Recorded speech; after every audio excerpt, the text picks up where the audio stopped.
Entonces, para nuestro tercer simposio de enfermería, retos y abordajes en trauma mayor, el tema que me compete el día de hoy, reanimación hídrica y transfusión masiva.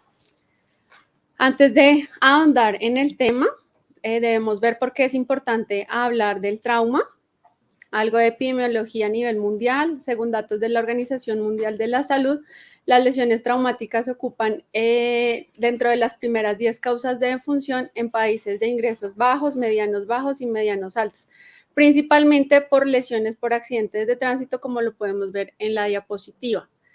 A nivel de nuestro país, estas cifras del DANE del año pasado, del 2021, podemos ver del total de muertes que se presentaron tanto en hombres como en mujeres, un grupo clasificado como las lesiones de causa externa, que en total en los hombres fueron 6.861 muertes, en mujeres 1.321, están asociados a lesiones traumáticas como los homicidios, los accidentes por transporte terrestre, las lesiones autoinfligidas, en este caso los suicidios, otros accidentes, eventos de intención no determinados, caídas, ahogamiento y sumersiones accidentales, exposición a corriente eléctrica, accidentes que obstruyen la respiración y, bueno, envenenamiento por exposición a sustancias nocivas, que digamos que para este caso de traumatismo no nos aplica. En mujeres la misma, cambia un poco la proporción en cuanto a los accidentes de tránsito y agresiones y homicidios. Entonces, ¿por qué es importante hablar de trauma y el manejo que se le debe dar? Porque en países como el nuestro son muy frecuentes este tipo de accidentes y debemos saber cómo debemos atender y responder a este tipo de emergencias y cómo podemos, con nuestro cuidado y nuestra atención, pues prevenir la mortalidad en nuestros pacientes. Entonces, ¿qué sucede cuando hay una lesión traumática? Hay un daño tisular local, bien sea por un traumatismo cerrado o penetrante, según el tipo de trauma que se dé, sea por impacto vehicular, siendo pasajero, siendo peatón, un trauma penetrante por arma cortopunzante, arma de fuego.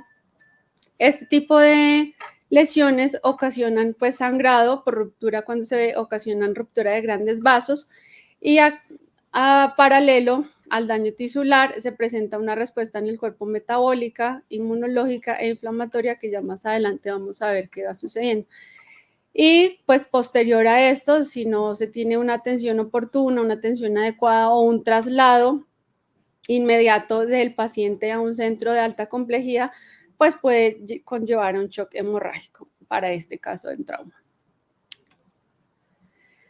¿Qué signos nos pueden identificar que nuestro paciente está en shock? La presión arterial sistólica, que esté por debajo de 80, que ya vamos a ver en detalle este término de la presión arterial sistólica, la escala del Glasgow, que determinamos para nuestro paciente una escala menor a 13, de 13 para abajo, que nos indica que el paciente está incursionando en shock, la disminución del gasto urinario, la disminución o ausencia de los pulsos periféricos cuando hay pues traumatismos en extremidades, pueden estar disminuidos o puede haber ausencia de estos pulsos, la hipotermia, la piel fría, el llenado capilar que está prolongado a partir de mayor de 2 segundos, la taquicardia o la taquipnea. Ahí en la taquicardia pongo un asterisco porque en algunos pacientes, por ejemplo los pacientes mayores, no todos pueden desarrollar taquicardia, y más si están bajo medicamentos beta bloqueadores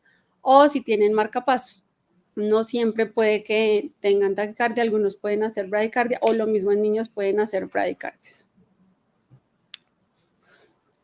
Entonces, algo muy importante para hablar en trauma es la triada del trauma, que se compone de coagulopatía, hipotermia y acidosis metabólica. ¿Qué ocurre con esta triada? Todo paciente con un trauma de alto impacto puede desarrollar esta triada dependiendo de la atención oportuna, de la calidad de la reanimación.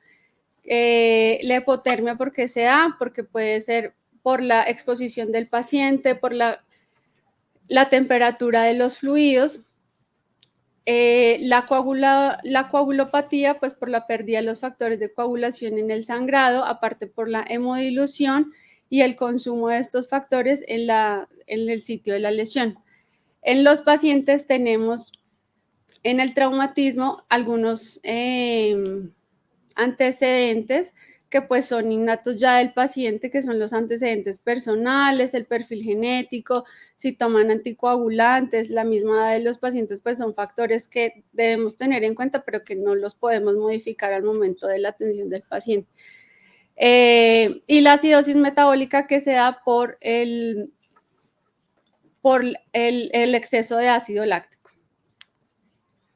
Bueno, la coagulopatía, como les decía, hay una que es inducida por el trauma y es desencadenada por el daño tisular, y otra por hemodilución, que está asociada a la administración de los cristaloides y los glóbulos rojos en altos volúmenes o a una temperatura por debajo de la temperatura corporal. La hipotermia, que se da por la exposición corporal del paciente cuando llega al momento de la valoración, que se descubre pues para ver qué tipo de heridas presenta. La temperatura de los cristaloides, que esto conlleva una hipoperfusión tisular, que es, bueno, ya más adelante les explico como las medidas, aunque en la charla siguiente se van a hablar. Y la acidosis, que es dada por el metabolismo aeróbico secundario al trauma, y con esto conlleva un aumento en la producción de ácido láctico, lo cual pues todo nos afecta al sistema de coagulación en nuestro paciente. Bueno, entonces, ¿cómo es la reanimación de los pacientes? En el enfoque estándar que se viene manejando, se hacía una restauración rápida del volumen intravascular con el fin de lograr una normalidad de los signos vitales mediante la administración de altos volúmenes de líquidos isotónicos y de glóbulos rojos. Este enfoque estándar se ha venido reevaluando y con el paso del tiempo se habla de una reanimación con control de daños, que su origen está dado en la cirugía de control de daños temprana que logre impactar en la mortalidad del paciente. El objetivo de esta reanimación con control de daños es lograr un adecuado control del sangrado, que esto se logra mediante las técnicas de presión directa en las heridas, aplicación de torniquetes, que pues eso más adelante nos lo van a explicar en la siguiente conferencia. Una perfusión adecuada mediante las estrategias de hipotensión permisiva, reanimación hídrica, control de coagulopatía, que va dado de la transfusión, y la cirugía de control de daños. ¿De qué nos habla la cirugía de control de daños? Que el paciente a la llegada a la institución donde se le realiza la atención en el menor tiempo posible debe estar en las salas de cirugía realizándose su cirugía inicialmente de daño, de corrección del daño que presenta en ese momento, en el caso de cirugías abdominales, empaquetamientos o demás, y que se logre en un primer tiempo quirúrgico, ya que si se prevé que sea una cirugía de largo tiempo, esto puede traer más efectos en el paciente en cuanto a su mortalidad, su sangrado. Entonces, la cirugía control de daños nos habla de llevar en el primer tiempo posible al paciente para una corrección y en un segundo tiempo hacer el reparo definitivo de la lesión que esté presentando el paciente. ¿Qué consecuencias se pueden presentar en los pacientes debido a una reanimación agresiva con cristaloides? Los pacientes pueden presentar una dilución de los factores de coagulación, aumento de la vasoconstricción, se disminuye la presión oncótica, aumento de la resistencia vascular, hay daño endotelial, se aumenta la permeabilidad capilar, secundario a esto pueden desarrollar edema pulmonar, debido a la cantidad también de los cristaloides y de la temperatura pueden haber disfunciones ventriculares y arritmias a nivel coronario, a nivel intestinal, se aumenta la permeabilidad, se puede presentar un síndrome compartimental abdominal y licencias de anastomosis y hay pues edema celular y apoptosis. Entonces, ya lo que nos habla la hipotensión permisiva es que el objetivo es permitir una presión arterial baja que permita la perfusión de órganos vitales mientras se logra el control del sangrado. No es, es una medida temporal, bueno, ya les explico.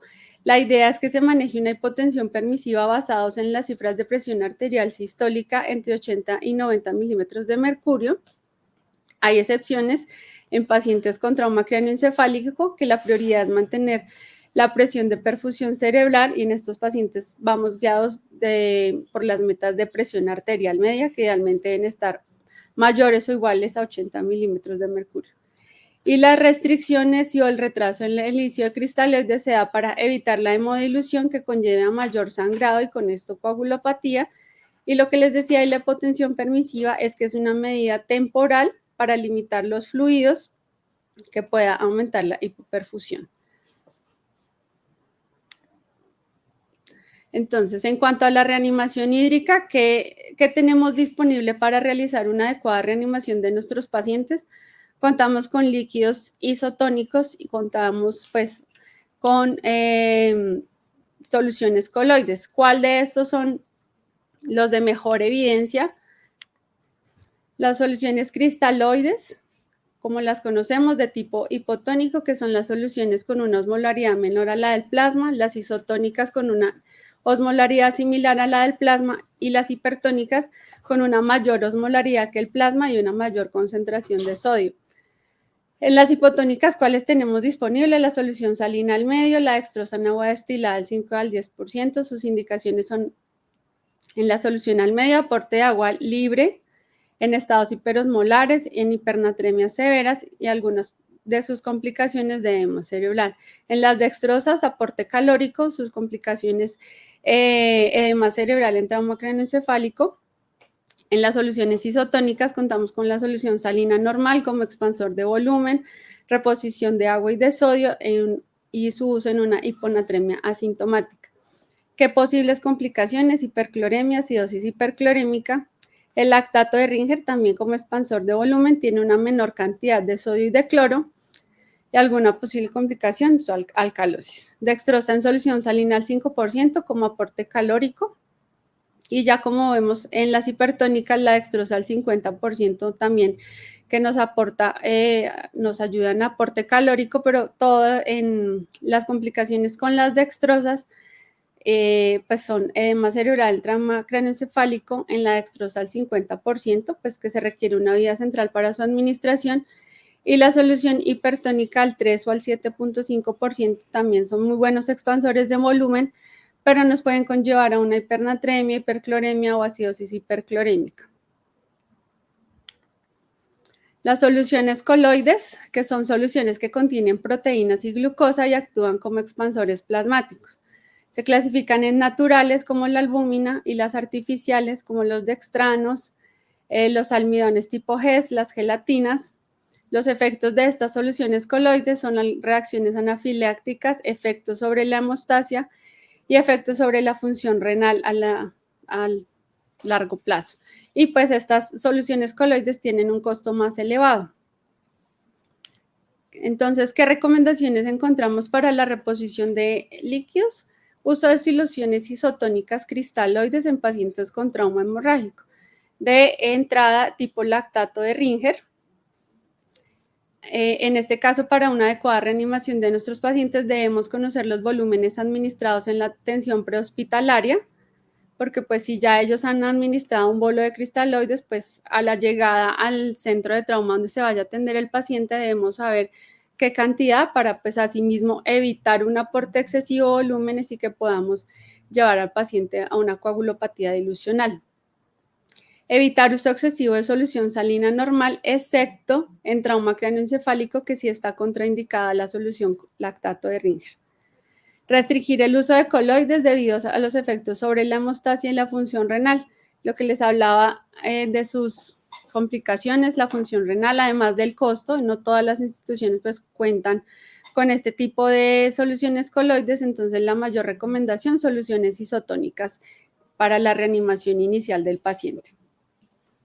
Vasopresores tipo como noradrenalina no se consideran en el manejo de primera línea del paciente porque pues conocemos sus efectos sobre la vasoconstricción, entonces solo se usan en caso de hipotensión potencialmente mortal que pues ya no haya respondido tanto a fluidos o como a la transfusión sanguínea, entonces se utiliza la noradrenalina. Además, debemos tener en cuenta que para el uso de vasopresores, hasta cierta dosis los podemos utilizar por vía periférica y ya dependiendo si el paciente requiere un aumento de la dosis de la noradrenalina, debemos considerar una vía central para su administración.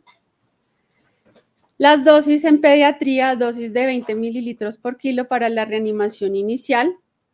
En los adultos, pues es muy controversial. Algunas guías y protocolos recomiendan dosis de 1000 mililitros en bolo, evaluando la respuesta según los valores de la presión arterial sistólica. Algunos autores, y más en Colombia, autores del Hospital Valle de Lili, que pues son muy especializados en el manejo de pacientes con trauma, recomiendan bolos desde 250 mililitros, evaluando respuesta según la presión arterial sistólica. Las metas de reanimación van guiadas entonces por la presión arterial sistólica, como lo vemos entre 80 y 90, los niveles de lactato, que los podemos ver en los valores de gases arteriales, la hemoglobina también la encontramos en los gases arteriales y la vigilancia del gasto urinario. Entonces, ¿qué cuidados de enfermería debemos tener con nuestros pacientes para una adecuada reanimación? Al ingreso de todo paciente, importante la monitoría de signos vitales, pues para saber, de acuerdo a las cifras de presión arterial sistólica, de la frecuencia cardíaca, pues mirar en qué estado está el paciente. Los accesos venosos que sean de grueso calibre, idealmente 2 accesos con catéteres números 16 o 18, no para iniciar oportunamente los fluidos y también para tener un acceso disponible en caso de que el paciente requiera una transfusión de líquidos, transfusión de glóbulos rojos, perdón. Administrar los líquidos endovenosos usando calentadores. En la diapositiva anterior se me olvidó mostrarles una temperatura ideal de los líquidos entre 37 y 40 grados centígrados. Ay, perdón. Toma de paraclínicos, el cuadro hemático al ingreso del paciente, la química sanguínea que incluye la función renal, función hepática, electrolitos. También se toma la reserva de hemoderivados, los gases arteriales prioritarios pues para cálculos de scores que más adelante los vamos a ver. Vigilancia del gasto urinario con un paso de sonda vesical si no hay contraindicación, si no se evidencia que haya un trauma en la vía genitourinaria, que haya sangrado, se pasa la sonda vesical.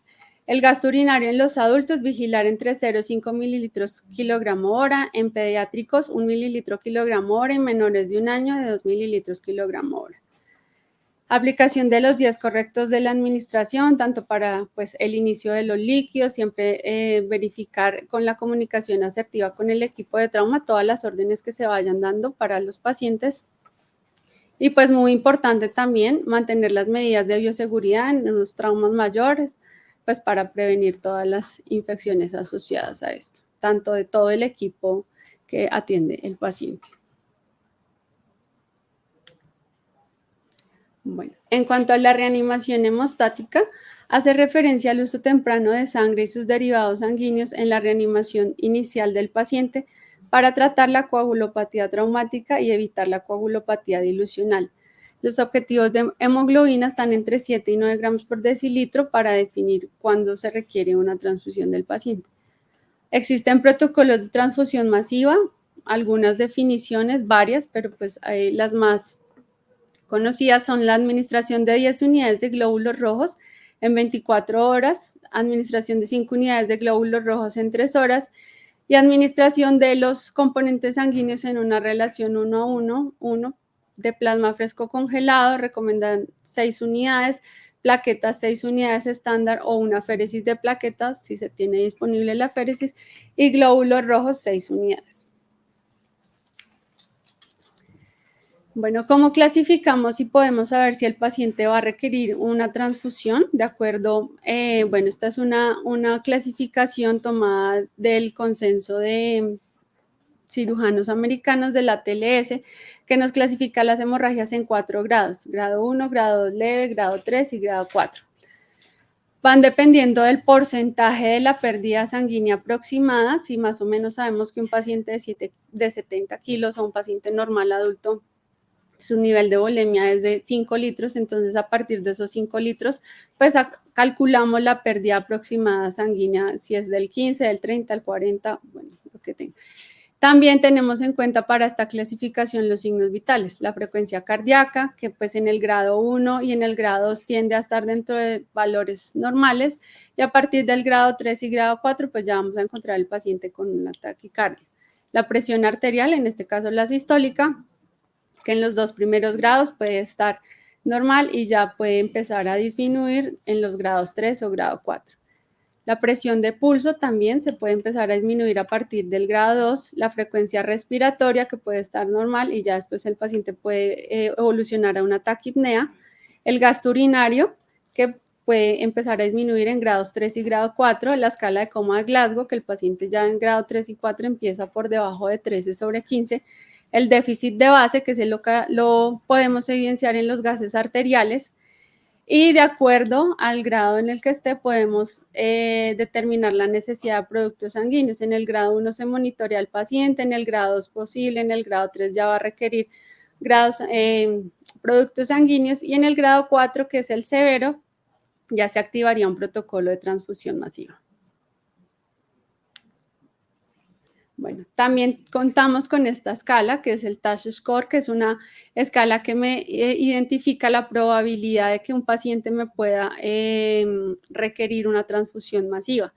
¿Qué nos evalúa esta escala? Los niveles de hemoglobina. Entonces, de acuerdo al nivel de hemoglobina, si es 7, 9, 10, 11 o 12, nos da una puntuación.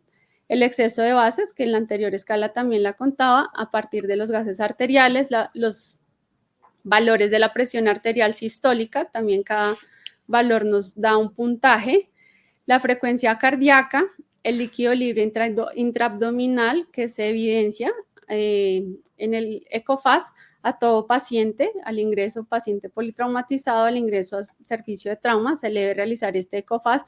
Si es positivo nos da 3 puntos, que quiere decir que tiene líquido libre intraabdominal. En extremidades, entonces, si el paciente presenta una fractura de pelvis clínicamente inestable, nos da una puntuación de 6 puntos, una fractura de fémur abierta, una luxación 3 puntos, y el sexo, si es paciente sexo masculino, pues nos da 1 punto.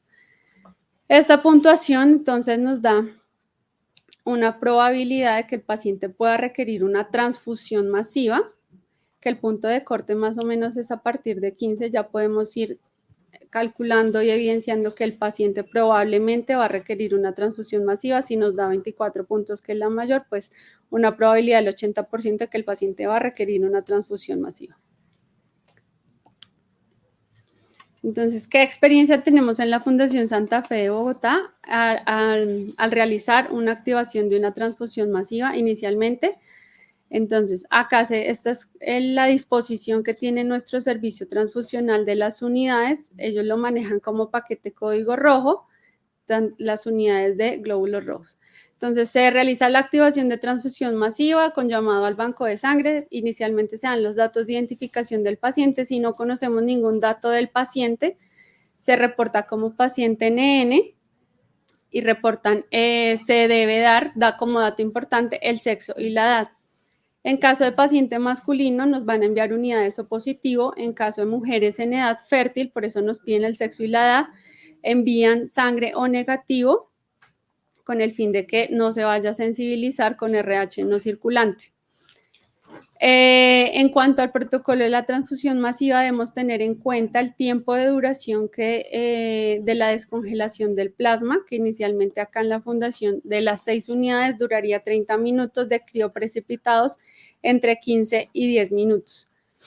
Se tienen disponibilidad de 6 unidades de glóbulos rojos O positivo, 2 unidades de glóbulos rojos O negativo. Entonces, al activar el protocolo de transfusión masiva, ellos inicialmente nos enviarían, si se piden plaquetas, enviarían el aféresis de plaquetas, 2 unidades de glóbulos rojos, si son O negativo, y nos van a enviar inicialmente 2 unidades de glóbulos O positivo, mientras, como ya hemos tomado las muestras para las pruebas cruzadas, ellos van haciendo las pruebas respectivas para tener más disponibilidad de sangre en caso de requerir. Quedarían las otras 4 unidades de O positivo y ya conociendo el grupo y el RH del paciente, pues se tendrían ya más unidades compatibles con el paciente. Plaquetas, bueno, una aféresis de plaquetas o 6 unidades estándar. Acá por lo general en la fundación se disponen de 6 de aféresis de plaquetas. 6 unidades de plasma cuentan para el paquete de código rojo y 10 de crioprecipitados.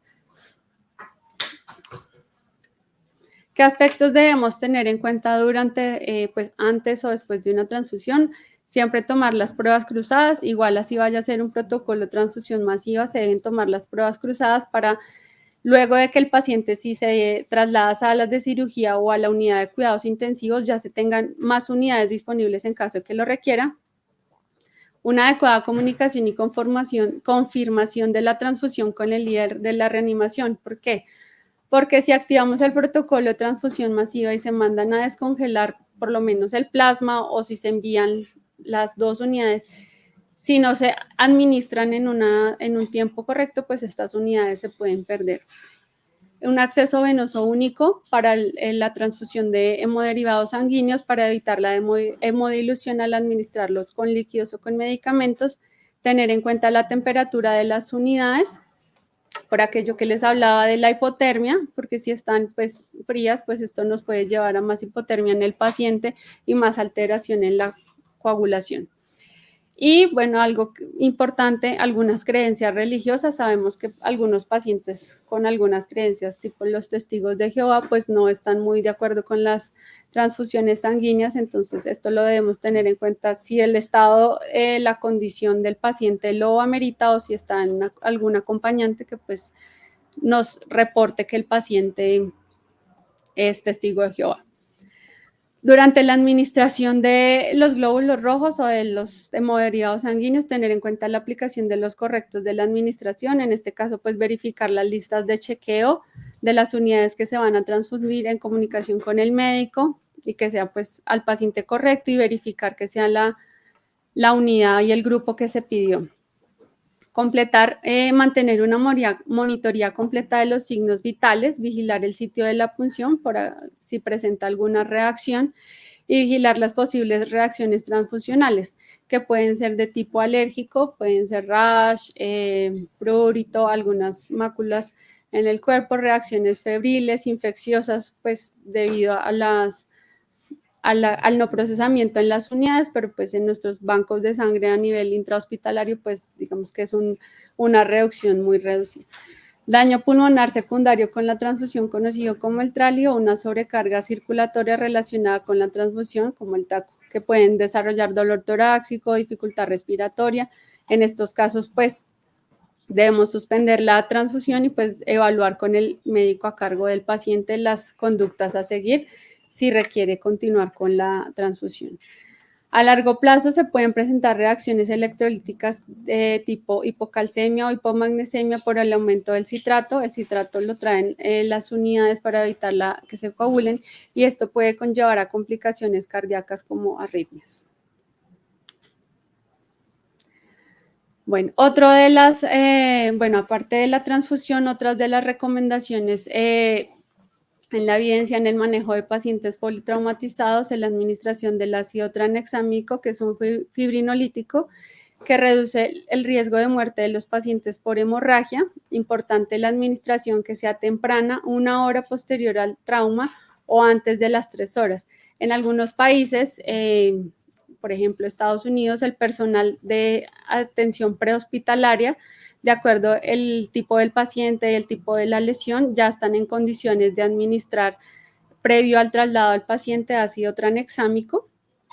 La dosis de 1 gramo vía intravenosa en 10 minutos y se puede adicionar 1 gramo durante las siguientes 8 horas.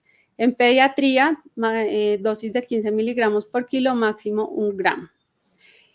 Y en la literatura dicen que se requieren más pruebas para respaldar su uso rutinario en trauma craneoencefálico, pero sí o sí, a la llegada del paciente, a la administración importante del ácido tranexámico para pues prevenir la mortalidad. Y ya, muchas gracias.